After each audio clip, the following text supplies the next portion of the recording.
tous, bienvenue pour ce webinaire qui est régulier, je dirais que je fais toutes les 5-6 semaines sur une prise en main de la plateforme NanoTrader. Donc la plateforme NanoTrader, c'est la plateforme de propriétaire de WH Self Invest.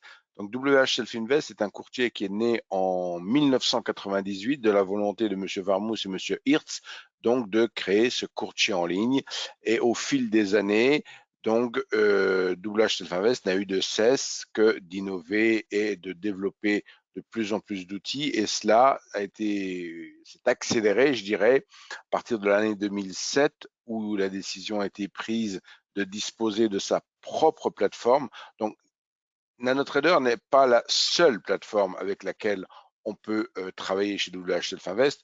Vous pouvez travailler avec des plateformes très connues comme MetaTrader ou TradingView sur la partie CFD Forex. Vous pouvez également travailler avec tout type de plateforme qui se connecterait au flux futur CQG pour les futurs, donc que ce soit des ATAS, Bookmap, Sierra Charts, Multicharts et j'en passe. Toutes plateformes qui se connectent au flux de données CQG peut fonctionner avec notre offre de trading. Donc, il suffit qu'à l'ouverture de votre compte futur, vous indiquiez que vous ne voulez pas utiliser la plateforme NanoTrader et que vous voulez utiliser une plateforme de votre choix. Voilà. Alors, bien sûr, toutes ces autres plateformes que je viens d'évoquer rapidement, par définition, on ne fait pas de formation sur les plateformes, bien évidemment. On fait beaucoup de vulgarisation d'informations, de formation sur notre propre plateforme. Et alors j'ai oublié de préciser que je représentais donc la société WH Self Invest à la société WH Self Invest à Paris, en France. Donc c'est moi que vous avez toutes les chances de rencontrer si vous venez faire une de nos formations gratuites à Paris. La prochaine ayant lieu le 15 novembre prochain. Donc il y a encore des places. Vous pouvez vous y inscrire dans la même rubrique que celle pour laquelle vous êtes inscrit ce soir. Donc, vous pouvez bien sûr vous inscrire dans ce cadre-là. Donc, oui, Angélique me signale qu'on travaille également avec Multicharts, et Multicharts pour laquelle nous avons fait très récemment un webinaire avec Monsieur Philippe Lermy que vous pouvez retrouver sur notre chaîne YouTube. Donc, ce webinaire de programmation sur Multicharts permet à ceux qui connaissent également Nano de faire quelques liens entre les deux plateformes et de voir qu'il y a des similitudes, bien sûr, de fonctionnalités. Bon, les choses ne sont pas identiques forcément sur les deux logiciels, mais les deux logiciels sont de puissance comparable. Et après, bien sûr, il appartient à tout un chacun de choisir la plateforme avec laquelle il veut travailler. Donc, avant même de passer à la plateforme, je dirais, puisque là, on va faire ce soir un webinaire très, très pratique, hein, pas de diapositives, il y en a juste 4 des diapositives. C'est déjà la deuxième et j'aurai 2 dernières diapositives à la fin du webinaire où je vous rappellerai mes coordonnées. C'est tout. Ça, c'est pour la partie purement théorique. Donc, un petit rappel, bien sûr, au niveau du risque, puisque les produits que vous êtes susceptibles de travailler avec toutes les plateformes citées à l'instant, ce sont les futurs ou les CFD qui, dans les deux cas de figure, sont des produits où le broker n'exige pas la totalité de la taille de position. Donc, il y a toujours cette notion d'effet de levier. On vous demande une partie de la taille de position, donc qui se nomme la marge, et la différence entre cette taille de position et cette marge, c'est ce qu'on nomme l'effet de levier. Bien entendu, quelqu'un qui voudrait travailler par exemple un CFD DAX à 1 euro du point avec un DAX dans l'exemple où il serait à 12 000 euros, il faut disposer de 600 euros sur son compte pour pouvoir ouvrir la position. Si on a 599, on ne pourra pas ouvrir la position. Si on a 601, on pourra le faire, mais on sera, ou 600 ou 601, on pourra le faire, mais on sera en effet de levier maximal qui est de 20. Donc, ce n'est pas ce qui est conseillé, surtout quand on débute. Voilà, donc il faut bien comprendre le mécanisme et comment fonctionnent les produits que l'on est susceptible de travailler et avant même de les travailler, bien évidemment. Donc, on va passer maintenant sur le logiciel lui-même. Et avant même peut-être de passer sur le logiciel, pour les personnes qui ne seraient pas encore clientes, donc qui ne l'auraient pas forcément déjà installé ou qui ne seraient pas encore en mode test avec le logiciel, je rappelle un petit peu comment on peut se procurer des codes démo pour tester le dit logiciel. Donc, vous vous rendez sur le site wh7finvest.fr et au niveau du menu principal, vous avez un onglet qui s'appelle Compte démo, hein, c'est l'onglet numéro 4 ici. Et quand vous cliquez sur cet onglet Compte démo, vient une fenêtre, apparaît une fenêtre où vous allez juste avoir à choisir le type de sous-jacent avec lequel vous voulez travailler, soit la partie CFD, soit la partie future, vous voyez. Donc, il y a deux flux distincts. En CFD Forex, vous avez pour tester un flux temps réel et en futur, on n'a pas le droit de fournir, les bourses ne nous autorisent pas à fournir du temps réel pour les démos.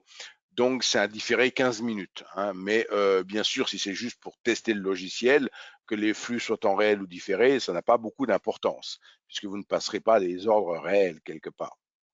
Et donc, vous renseignez juste ces quelques petits champs, et quand vous avez donc rempli le CAPTCHA, quand vous avez rempli le CAPTCHA, eh ben, vous cliquez sur J'essaye la démo et là, vous recevez un email avec le lien de téléchargement, les codes démo pour lancer la plateforme. Lorsque vous lancez la plateforme, donc là, je la mets à l'écran, mais je la mets à l'écran volontairement avec une page vide, puisque donc à l'écran, la plateforme est ouverte, mais il n'y a aucune fenêtre qui vous apparaît pour l'instant dans la plateforme. Alors, je disais que ce webinaire, je le fais régulièrement, toutes les 5-6 semaines, et ce qui est important, c'est véritablement de faire la chose qui vous intéresse le plus. Vous êtes maintenant assez nombreux dans le webinaire ce soir, mais vous avez forcément tous des profils différents. Certains sont traders expérimentés, d'autres découvrent juste les marchés financiers, d'autres n'ont jamais utilisé d'anneau, d'autres sont des experts dans l'anneau. Donc, enfin, je ne pense pas qu'il y ait des experts dans le webinaire de ce soir, parce que ça n'aurait pas d'utilité de venir sur un webinaire de vulgarisation, puisque tout ce que je vais raconter, normalement, ils le connaissent déjà par cœur.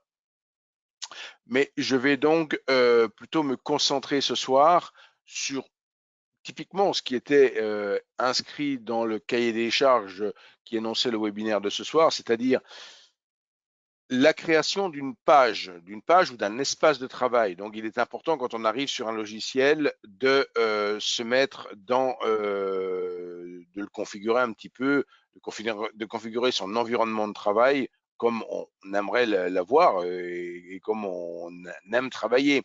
Tous les traders n'ont pas le même profil. Certains vont travailler sur du très court terme scalping, d'autres sur du plus long terme swing trading, certains en trading manuel, d'autres en trading automatique, etc., etc. Les profils sont très variés.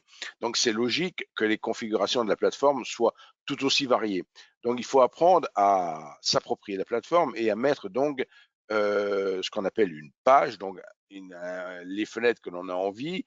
On ouvre les fenêtres qu'on a envie, on enregistrera ces fenêtres en leur donnant un nom, cet environnement de travail en lui donnant un nom, et ce sera ce qu'on appelle une page. Alors, dans ce concept, des pages, il en existe déjà par défaut proposé par la plateforme.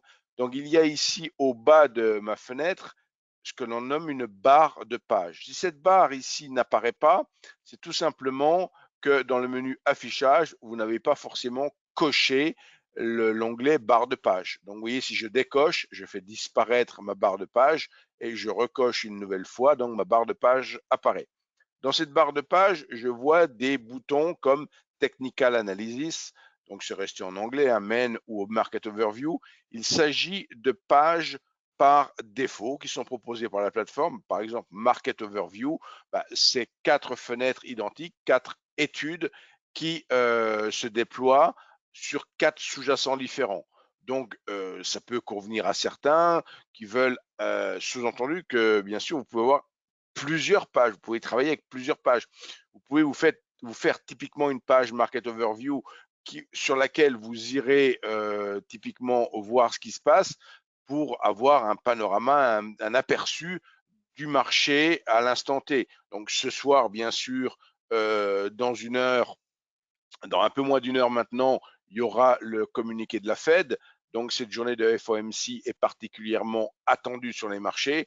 Donc, ça peut être intéressant, effectivement, quelqu'un qui s'est fait sa page pour observer différents indicateurs ou différents l'euro-dollar d'un côté, le SP500 de l'autre, le DAX d'un troisième côté, etc. De regarder un peu comment on s'achemine avant l'annonce et pouvoir, alors je dis pas qu'il faut jouer les annonces, hein, mais pouvoir typiquement comprendre un peu ce qui va se passer une fois que Jérôme Powell aura communiqué la décision de la Fed. Donc, il y a une page de ce type-là. Vous pouvez avoir d'autres pages, comme la page par défaut qui s'appelle Main, qui est un peu la page principale par défaut de la plateforme, qui va se lancer normalement la toute première fois que vous prenez des codes démo. Maintenant, si cette page ne vous convient pas, alors là, pour le coup, j'ai pas dû cliquer sur le bon truc, mais c'est pas grave. Voilà. Donc ici, je reclique de nouveau sur une autre page et on va pouvoir, si on le veut, je vais vous montrer rapidement comment, là ici, j'ai une autre page qui s'est ouverte avec deux études côte à côte, deux fenêtres. Alors, on parle des études, on parle de cette fenêtre ici, vous voyez, je la réduis volontairement. Donc, je dis, là, j'ai une fenêtre et là, typiquement, j'ai une deuxième fenêtre qui déploie une chose différente et je peux ajouter d'autres fenêtres de différents types. Si je veux une page pour suivre mon compte, je peux sélectionner ici la fenêtre, la page de compte pour donc typiquement suivre ici dans mon compte les sous-jacents que je veux. Alors là, par défaut, vous avez vu ce qui s'est passé, c'est qu'il y avait un moment que j'avais pas ouvert cette page et comme c'était des contrats futurs qui étaient mis ici, il m'a demandé de faire le roulement de position puisque la dernière fois que j'avais dû ouvrir cette page, on était sur une échéance précédente. Donc, il faut savoir que les contrats futurs, pour le coup, effectivement, ont une date d'expiration et il y a nécessité, quand on garde des futurs sur du plus que du day trading, voire du swing trading, on peut être amené à faire un roulement de position. Ça, c'est un peu le côté, la particularité des contrats futurs. Contrairement à des contrats CFD qui peuvent être des contrats permanents. Alors, je peux également décider d'avoir ce qu'on nomme un tableau de cotation pour suivre, pour afficher quelque part les sous-jacents qui ont ma préférence. Donc, on peut ouvrir ce tableau de cotation pour y mettre un petit peu les sous-jacents qu'on veut, y ajouter un petit peu ce que l'on veut, et à partir de là, à supposer qu'on est satisfait de ce que l'on a à l'écran, que l'on a envie de travailler. Alors bien sûr, j'ai bien dit, c'est propre à chacun. Je ne peux pas ce soir prendre le cas particulier de chacun, faire une page pour chacun. C'est à vous de vous dire, voilà, moi j'aimerais bien travailler de telle ou telle manière, ou j'ai déjà des habitudes avec telle ou telle plateforme, je voudrais reproduire tout cela avec NanoTrader. Ben, voilà, vous essayez de faire votre page. Une fois que c'est fait, vous allez sur le bouton Manager page ici et vous enregistrez votre configuration. Donc, vous avez le bouton Enregistrer la page sous et il suffit donc de donner un nom à cette page. Alors là, pour le coup, j'ai plusieurs écrans, ils m'ont ouvert sur un autre écran. Voilà, je donne un nom et je l'appelle par exemple test du 2 novembre, voilà, pour la retrouver facilement dans mon arborescence, je valide et après, je retrouverai dans mon arborescence ici, vous voyez, test du 2 novembre, c'est ma page qui se retrouve ici. Je peux, vu que je l'ai nommé, décider aussi d'en faire un bouton raccourci. Je clique en bas sur le petit bouton config et là, je vais rechercher donc la page que je viens de créer, je la mets en favori et je me retrouverai avec un bouton supplémentaire, donc ici, qui se nomme effectivement page test. Voilà. Donc, ce premier point, c'est à vous de faire un petit peu le travail de réflexion, d'organisation. Je peux vous aider au cas où, effectivement, il y a même l'option de dire, tiens, je viens d'enregistrer ma page et je peux aussi décider de l'exporter. Donc là, dans le menu Manager page, vous avez les menus importer les pages et exporter la page. Si je fais exporter la page ici, la plateforme me dit, voilà, j'ai exporté la page et elle est conservée dans cette arborescence, puisque NanoTrader est un logiciel qui s'installe dans votre ordinateur. Il y a des sous-répertoires au répertoire NanoTrader. Parmi ces sous-répertoires, il y en a un qui se nomme Exported Page. Et dans ce répertoire Exported Page, il a créé un fichier qui s'appelle test 2 novembre ici, que je viens d'exporter. Et l'intérêt de la chose, c'est que vous pourriez très bien me faire un email et aller dans votre disque dur, dans l'arborescence de Nano. Donc là, on passe dans Windows, hein, on passe dans le navigateur, enfin, on passe dans l'explorateur de fichiers, pardon, de Windows, hein, on passe dans cet explorateur de fichiers-là. Alors, attendez, pour le coup, voilà, je le ramène ici à l'écran pour montrer. Et dans l'explorateur de fichiers, on a ici le répertoire NanoTrader. Et sous l'arborescence de NanoTrader, ça c'est tous les répertoires qu'il y a sous l'arborescence, on a ce fameux fichier exported page. Quand on l'ouvre, on va retrouver dedans toutes les pages qui ont déjà été enregistrées, dont celle que je viens d'enregistrer à l'instant. Vous voyez, 18h13 ici, test de novembre. C'est un fichier qui fait 3 kilos.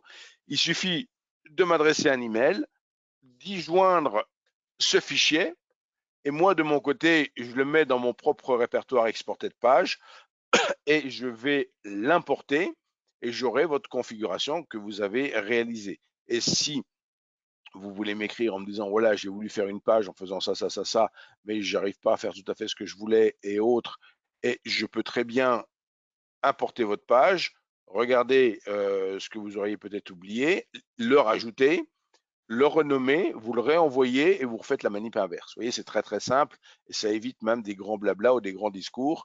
En quelques échanges, en quelques clics, on peut effectivement se passer d'un PC à l'autre une configuration donnée. Donc ça, c'était la partie page. Bon, on a passé un petit quart d'heure là-dessus, c'est important, mais c'est pas le plus important de la plateforme. Maintenant, c'est effectivement spécifique à chaque trader. Ce qui n'est pas forcément spécifique, c'est le deuxième point que je voulais évoquer ce soir, qui concerne un petit peu le mode de trading TradeGuard, qui est carrément utilisé par plus de 80% de nos clients. Avec la plateforme, on peut trader de beaucoup de manières différentes. On peut trader avec, alors pour expliquer ça maintenant, je vais me concentrer juste sur une seule fenêtre, donc je ferme les autres et je garde à l'écran la fenêtre.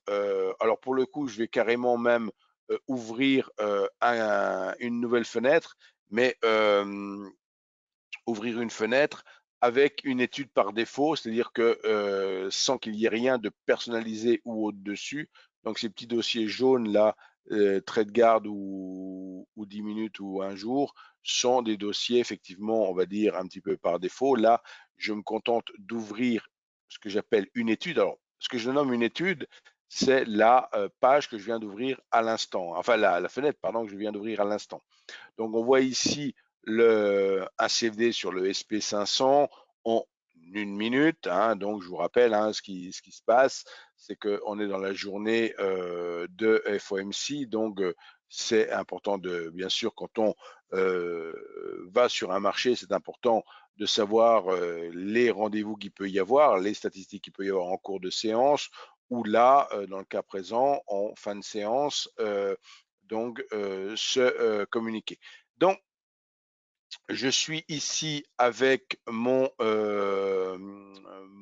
graphique, je zoome un petit peu.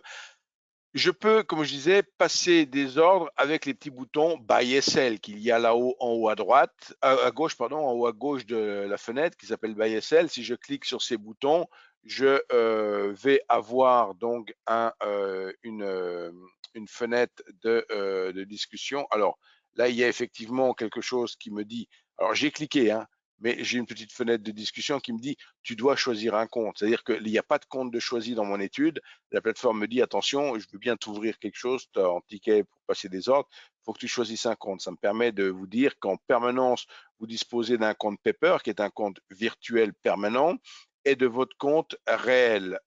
Donc, même si vous prenez une démo, vous aurez la présentation de ces deux comptes, donc le compte réel et le compte Paper. Donc là, pour le coup, si Par exemple, je veux passer un ordre. Là, j'avais cliqué, vous vous rappelez, hein, sur le bouton Buy. On ouvre un ticket d'ordre. On ouvre un ticket d'ordre. C'est ceci un ticket d'ordre, hein. Donc, on choisit la quantité qui va déterminer la taille de position. Donc ici, j'ai 10, c'est 10 contrats CFD à 1 dollar du point. Donc, ça me dit que c'est une marge de 1918 € dont je dois disposer. Donc, c'est déjà important, hein. 10 contrats CFD à 1 dollar chacun, ça revient à un indice SP500 qui vaudrait 10 dollars du point. Donc, c'est déjà une grosse taille de position. Si bien sûr je veux travailler plus petit, bah, si je dis 1 par exemple ici, effectivement, je passe, c'est très facile à comprendre, je n'ai plus besoin que de 191 USD pour ouvrir ma position. On me rappelle le levier. Le levier, bien sûr, fait référence à ce qu'il y a sur mon compte. Voilà.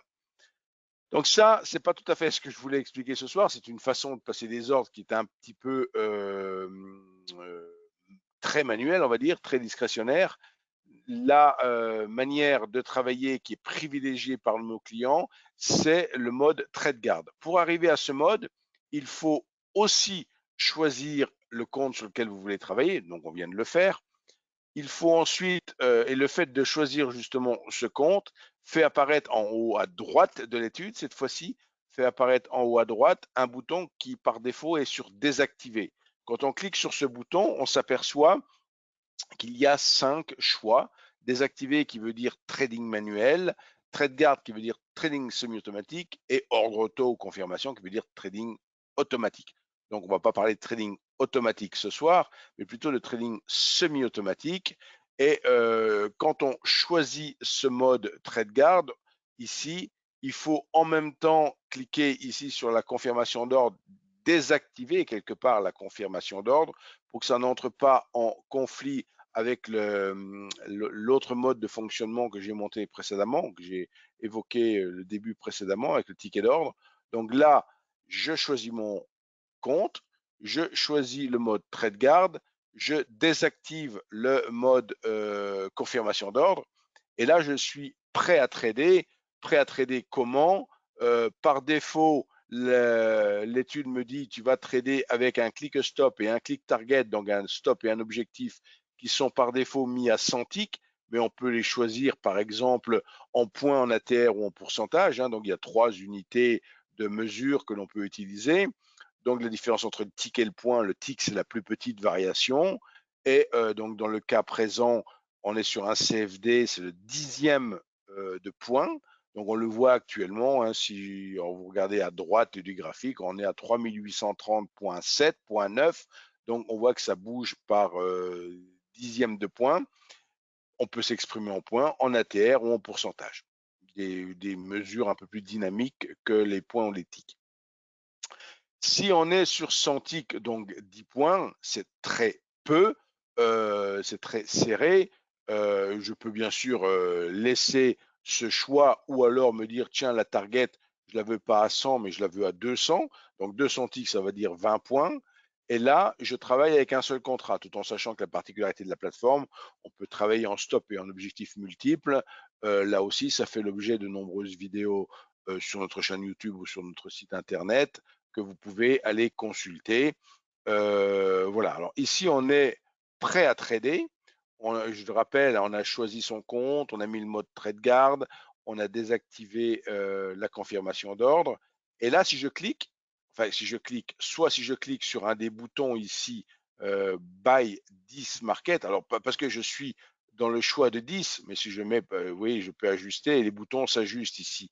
Hein, j'ai mis 8 ici, c'est Buy 8 Market maintenant, hein, donc j'achète 8 au marché. Donc je clique ici sur Buy 8 Market et en un seul coup, donc on est rentré en position. Voilà, je suis rentré en position à 3800, vous voyez, sans aucune confirmation, immédiatement, je suis rentré en position à 3831,10.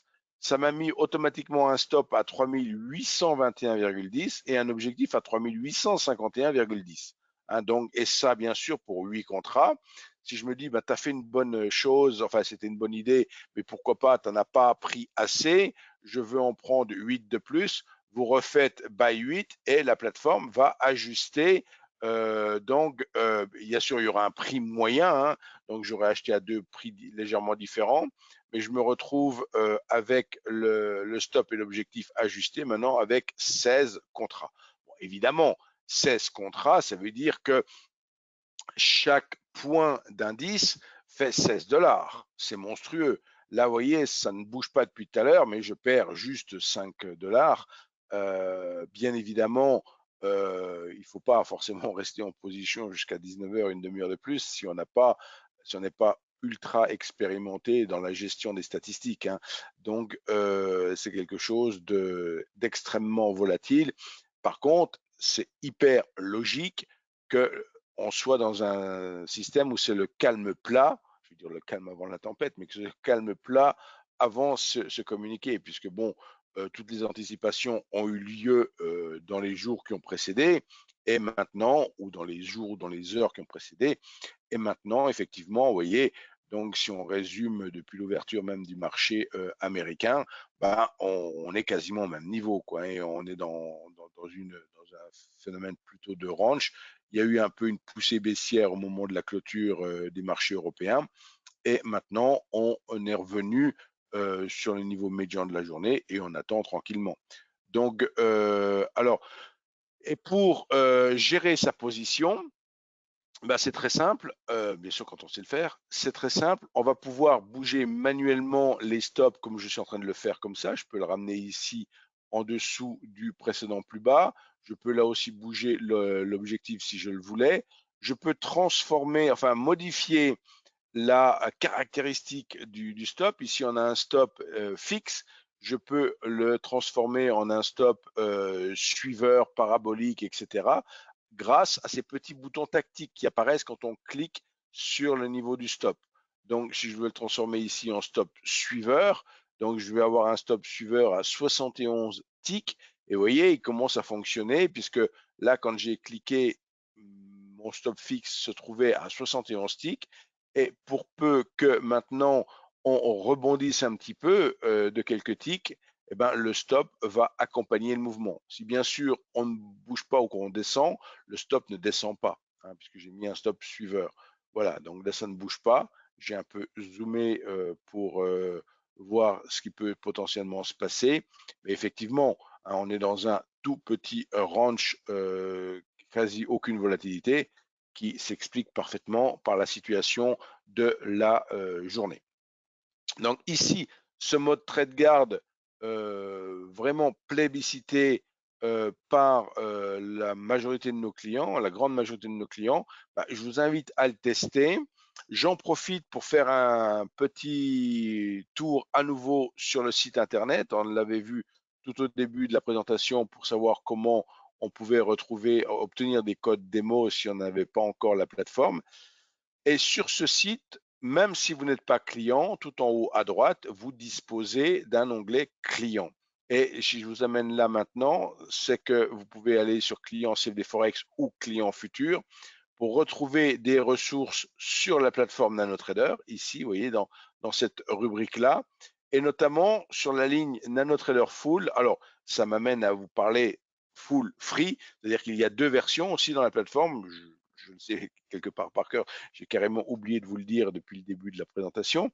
Il y a deux versions, une version dite NanoTrader Free qui, comme son nom l'indique, est gratuite, mais pas que.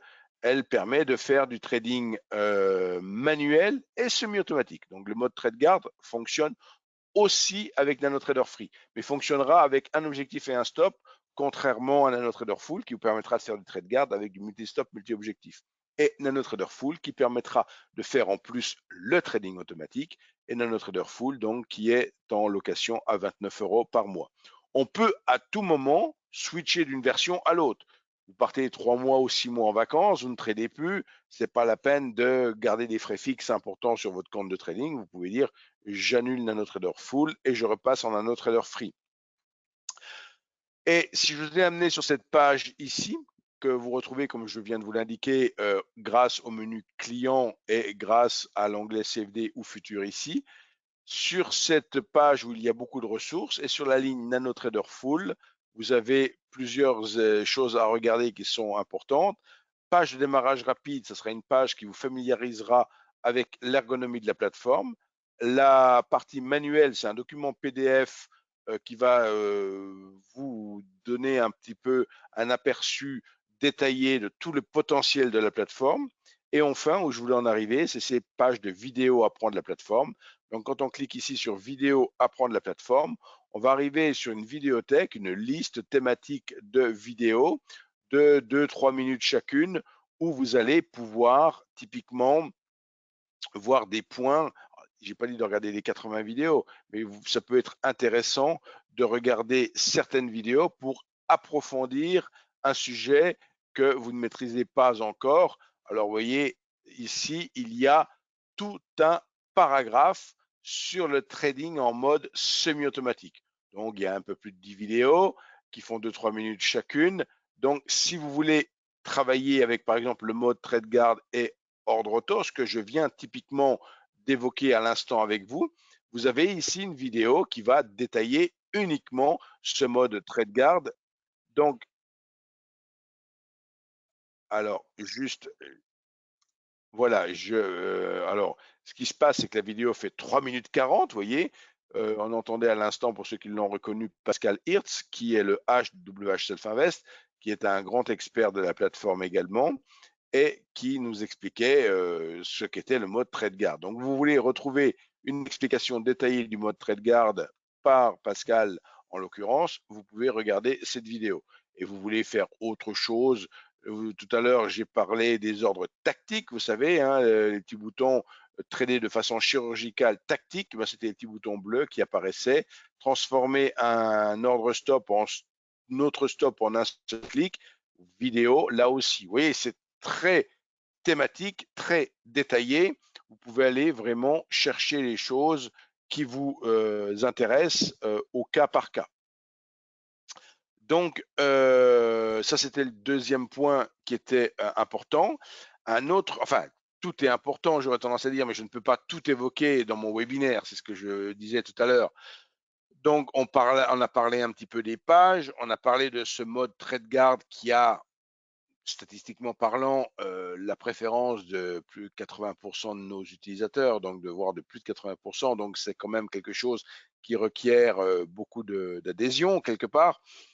Donc, il ne faut pas hésiter à essayer de regarder ce que tout le monde apprécie quelque part. Hein, pourquoi, s'il y a une raison quand même. Hein, c'est pas parce qu'on leur a dit il faut travailler avec TradeGuard que les gens sont allés travailler avec TradeGuard.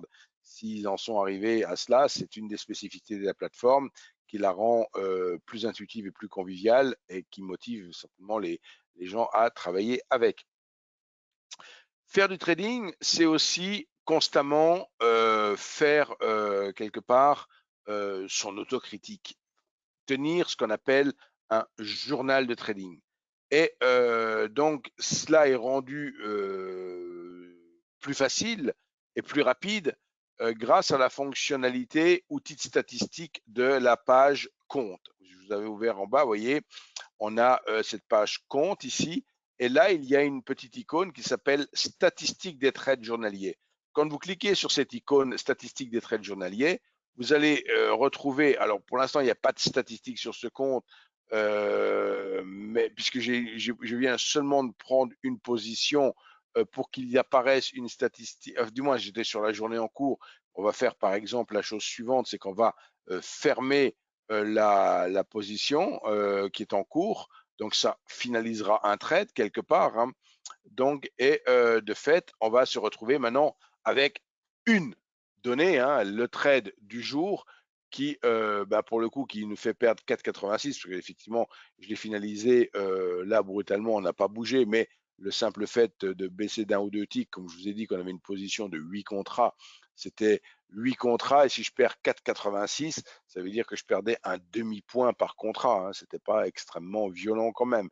On a la statistique, c'était un trade long, avec quel volume en plus, vous voyez, c'était même pas un volume de 8, c'était un volume de 16, etc. Tout ce trade qui a été fait, il y a toutes les statistiques, et on peut d'un simple clic les exporter dans le presse-papier, les recopier dans son Excel ou autre. Donc c'est très intéressant pour faire des statistiques sur, alors je ne sais plus si j'avais déjà utilisé ce compte-là, non peut-être pas dans le passé, mais vous pouvez remonter les jours de statistiques. Alors, j'attire votre attention sur le fait suivant, c'est que si vous prenez donc un compte démo que vous n'êtes pas client, les codes démo vont nous donner accès au flux temps réel durant 14 jours.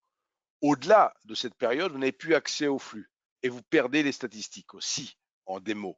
Donc, si vraiment vous mettez en démo et que vous voulez faire les choses très sérieusement et consciencieusement et faire également votre reporting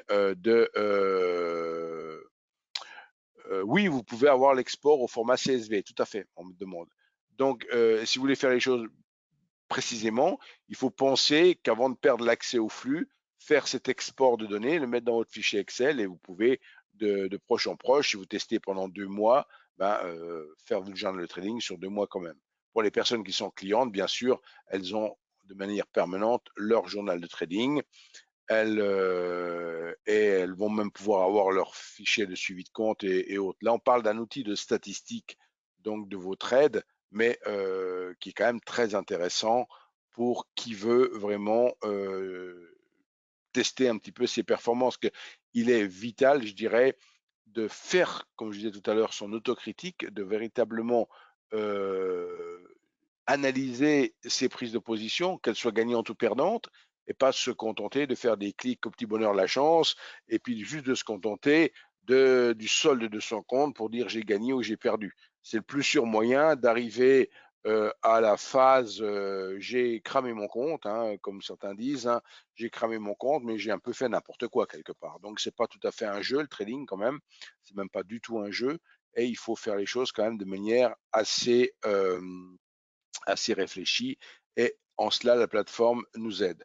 Donc, comme j'ai dit tout à l'heure, vous êtes quelques-uns que j'ai déjà eu l'occasion d'échanger avec vous. Certains viennent d'ouvrir un compte, d'autres sont juste dans le projet de concrétiser l'ouverture de compte, d'autres, je regarde hein, qui est présent, il y a quasiment personne que je ne connaisse pas, donc c'est plutôt sympa.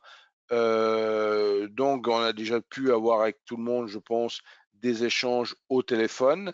Et de fait, pour ma part, très souvent, quand vous êtes un nouveau client, ce que l'on fait, c'est que je prends un rendez-vous une fois que vous avez vos codes définitifs et je peux vous coacher à distance, c'est-à-dire que tout en échangeant au téléphone, plus par le GoToWebinar, hein, on échange au téléphone et en même temps, on utilise un logiciel qui est comparable à TeamViewer, qui est connu au niveau du grand public, mais chez nous, c'est un logiciel qui se nomme Bomgar, qui est sur un serveur sécurisé dans notre enceinte, parce que quand vous faites par exemple des choses dans le cloud sur Internet, que ce soit les Google Docs ou que ce soit TeamViewer, on ne sait jamais où on est et comment on peut être intercepté.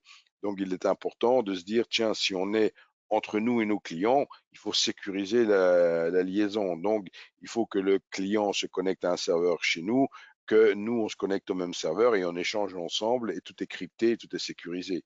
Comme ça, même si quelqu'un veut s'amuser à miraculeusement intercepter la communication, c'est toujours possible, mais il n'aura rien du tout puisqu'il aura juste quelque chose de crypté, quoi.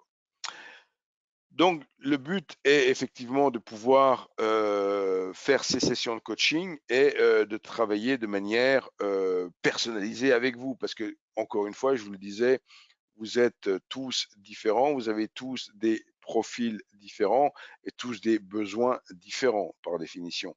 Donc, et pour le coup, ce qui est intéressant quand on fait ce genre de session de coaching, c'est que tout ce que je peux être amené à vous montrer, personnalisé, enregistré, ça l'est sur votre disque dur. Et donc, vous conservez, c'est différent quelqu'un qui vient dans une session présentielle de formation, qui écoute religieusement le formateur, mais qui rentre chez lui et qui se dit, zut, je veux reproduire les choses. Et parfois, je n'y arrive pas, comme j'ai pensé en écoutant que c'était simple.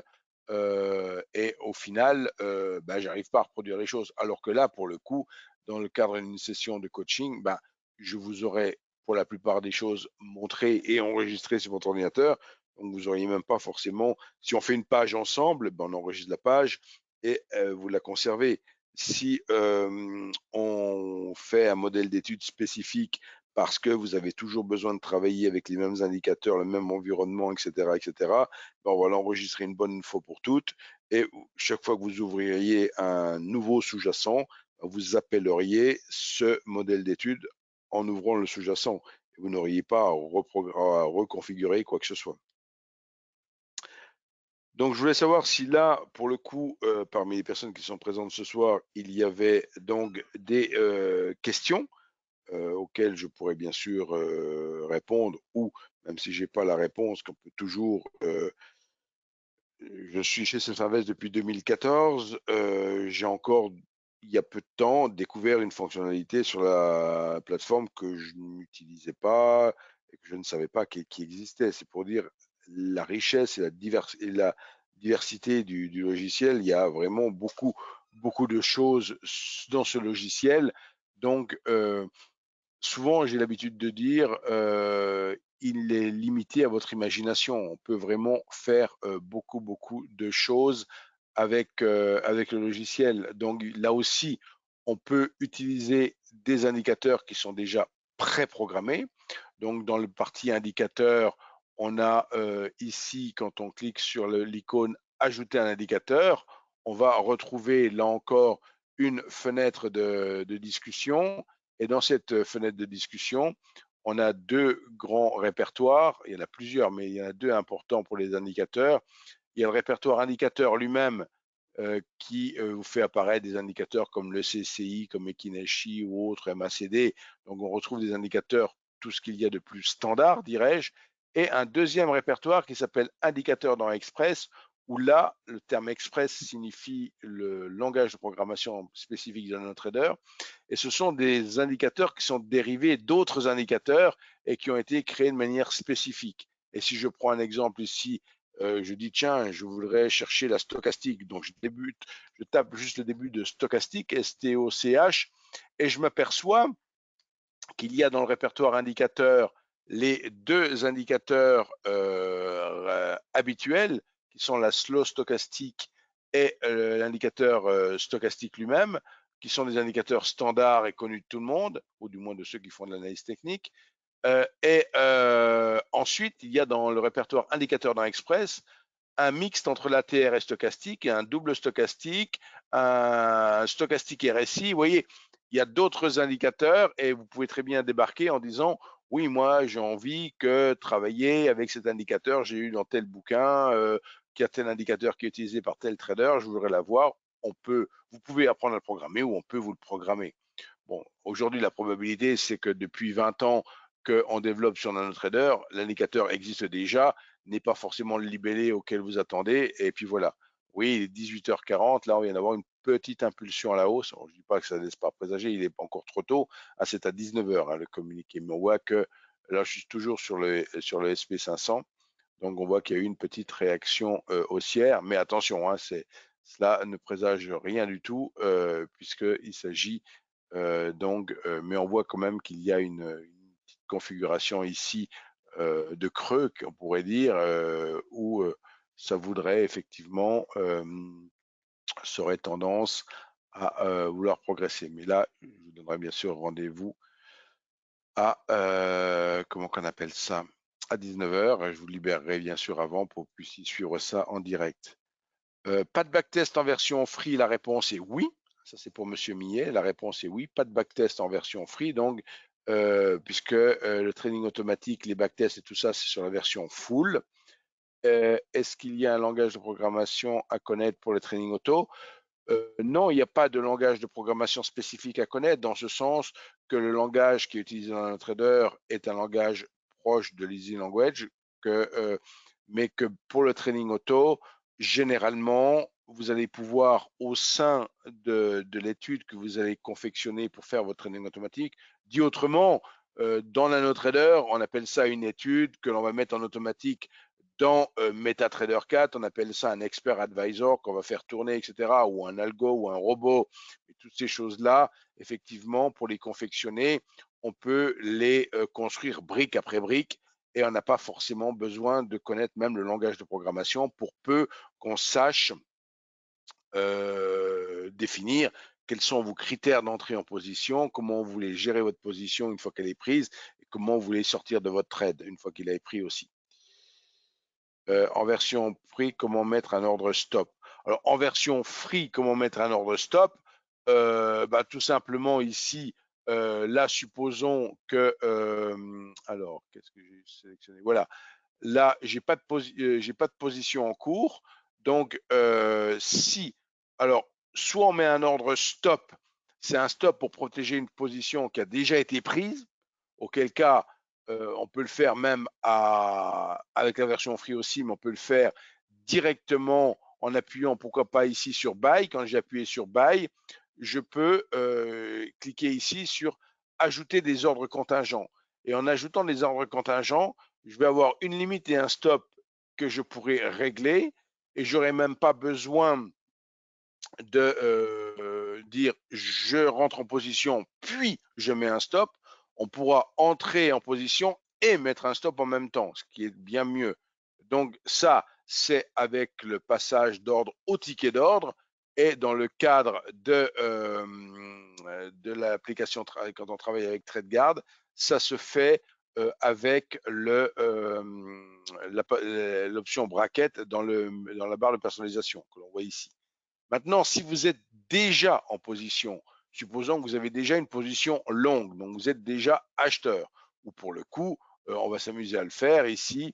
Voilà, j'achète 8 contrats, hop, je dis OK, je suis acheteur de 8 contrats. C'est fait, je viens d'acheter 8 contrats. Le problème, c'est que je n'avais pas désactivé le mode trade guard. Donc, vous voyez, j'ai pas désactivé le mode trade guard, donc il m'a tout de suite mis l'objectif et le stop. Alors, pour répondre complètement à votre question, je vais désactiver ici le mode trade guard, donc je ne suis plus protégé par l'objectif et le stop. Donc j'ai une position longue, je suis toujours long de 8 contrats, mais j'ai ni stop ni objectif. Si je veux en mettre un manuellement, eh ben, je vais cliquer ici sur Sell, puisque je suis long.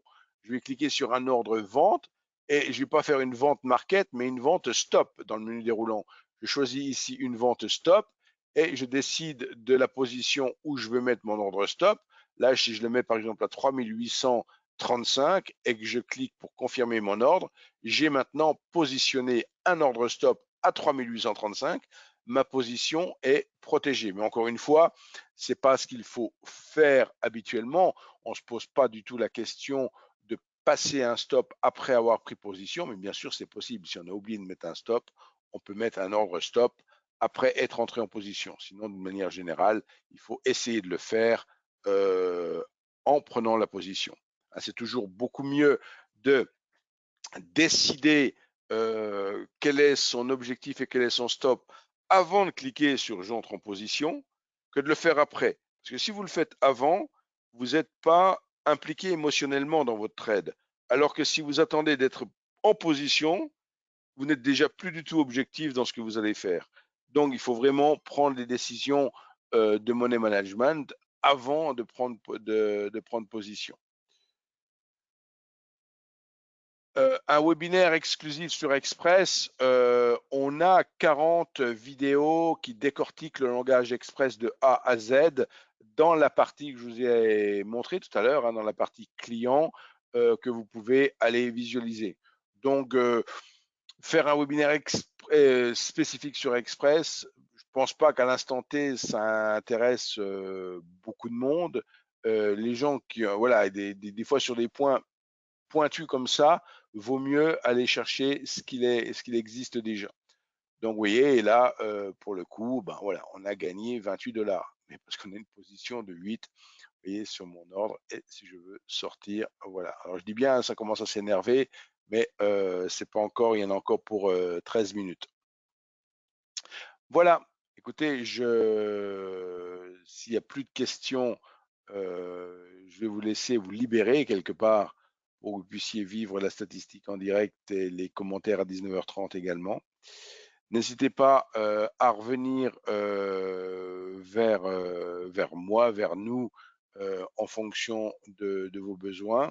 Je peux bien sûr vous recontacter, vous mettez un petit mail. Alors pour le coup, oui, effectivement, je vais revenir sur mes 2 dernières diapositives pour justement vous rappeler mes coordonnées. à savoir, alors le numéro en 06, privilégiez grandement juste le SMS, hein. Donc, bon, je sais que ça sert, hein, puisque pas plus tard que hier soir, j'ai reçu même un appel. Alors, les marchés fonctionnaient, mais c'était la Toussaint, je travaillais pas typiquement. Mais bon, j'ai quand même renseigné la personne, bien évidemment. Donc, chez Selfinvest, vous avez même les jours, chaque jour de marché ouvert, même actuellement où les marchés US cette semaine ouvrent 1 heure plus tôt, du fait qu'ils n'ont pas changé les heures en même temps que nous, on reste en support téléphonique de 8 heures à 22 heures, hein. Donc, toute journée tradée est une journée où il y a de la permanence, même si c'est un jour férié. Alors, et puis mon email que vous avez à l'écran ici. Et enfin, on termine par le plan de nos bureaux à Paris, dans le 9e arrondissement, rue Taitbout, entre le boulevard des Italiens et le boulevard Haussmann, au numéro 1315. Donc, n'hésitez pas à nous rendre visite. Bon, je reçois individuellement, je peux vous recevoir individuellement sur rendez-vous, ou alors vous pouvez venir effectivement aux différentes formations que nous organisons. La prochaine étant, je le rappelle, le 15 novembre prochain à 14 heures. Voilà, je vous souhaite une très très bonne soirée, très bon meeting des FOMC et je vous dis à très bientôt sur un prochain webinaire. Au revoir.